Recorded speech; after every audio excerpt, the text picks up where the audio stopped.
Hi friends, welcome to my channel. ఎలా ఉన్నారు? బాగున్నారా? నేనైతే చాలా బాగున్నాను. ఇది నిన్నటి వీడియో అండి.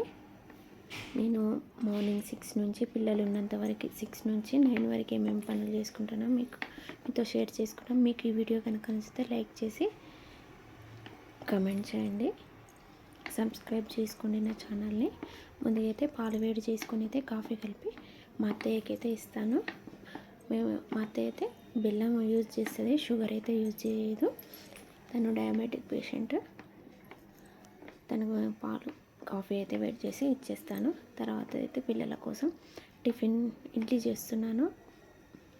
ఇడ్లీ మనం ముందు రోజే ఇడ్లీ బ్యాటర్ని నానబెట్టుకుంటాం కదా, అందులో కొంచెం సాల్ట్ను వంట సోడా వేసేసి కలిపి పక్కకు పెట్టుకొని చట్నీ కోసం అయితే పల్లీలు వేయించుకుంటున్నాను.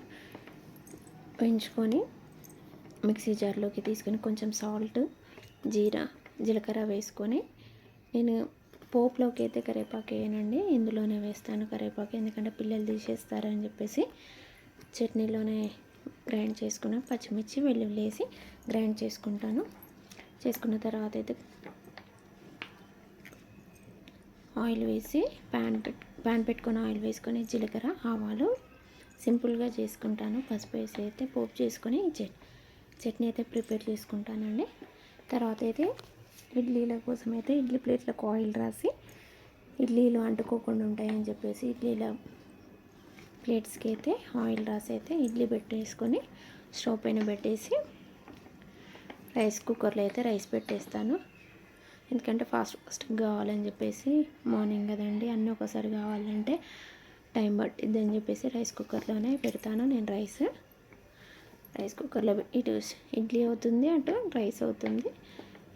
టిఫిన్ కాగానే పిల్లలకైతే ఇచ్చేస్తాను. వాళ్ళు రెడీ అయ్యి వచ్చేసి టిఫిన్ అయితే చేస్తారండి. నేనైతే ఈరోజు లంచ్ కోసం వంకాయ కుర్మా కర్రీ చేస్తున్నాను.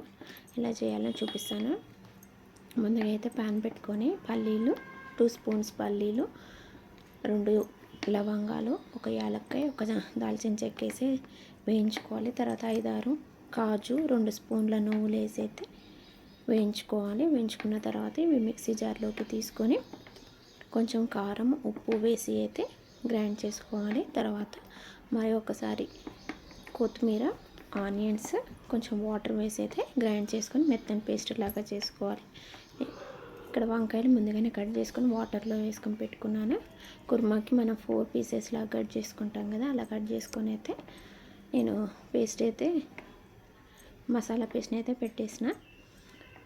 తర్వాత ప్యాన్ పెట్టుకొని ఆయిల్ వేసుకొని జీలకర్ర, పచ్చిమిర్చి, పసుపు వేసి అయితే వేయించుకోవాలి. వేయించుకున్న తర్వాత మనం స్టఫింగ్ చేసిన వంకాయ ముక్కలను ఉడికించుకోవాలి. వేసుకొని ఉడికిన తర్వాత కొంచెం మగ్గిన తర్వాత మనకు మిగిలిపోయిన పేస్ట్ని అయితే కొంచెం వాటర్ వేసి గ్రేవీ కోసం వంకాయలు మగ్గిన తర్వాత అయితే ఈ మిశ్రమాన్ని అందులో వేసేసి కొంచెం వాటర్ వేసుకొని మనకు సరిపోతేనేమో ఏం లేదు, సరిపోకపోతే మాత్రం కారం, ఉప్పు వేసుకొని అయితే ఉడికించుకోవాలి. మనకు ఆయిల్ పైకి వచ్చేంతవరకు అలా ఉడికించుకోవాలి. ఆయిల్ పైకి వచ్చాక కొంచెం ధనియాల పొడి ఉన్న మసాలా వేసి అయితే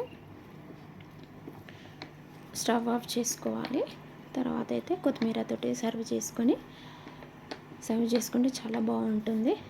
నేనైతే మా పిల్లలకి ఈరోజైతే లంచ్ బాక్స్లోకి కూడా పెడుతున్నాను. లంచ్ బాక్స్ వంకాయ కుర్మా నేను ఆఫ్టర్నూన్ షూట్ చేశానండి. ఇది వంకాయ అయితే బాగా మగ్గింది, బాగుంది, టేస్ట్ కూడా చాలా బాగుంది. ఇలా అనగానే వచ్చేస్తుంది, చాలా బాగుందండి. మీకు కనుక ఈ వీడియో నచ్చితే లైక్ చేసి షేర్, కామెంట్, ప్లీజ్ సబ్స్క్రైబ్.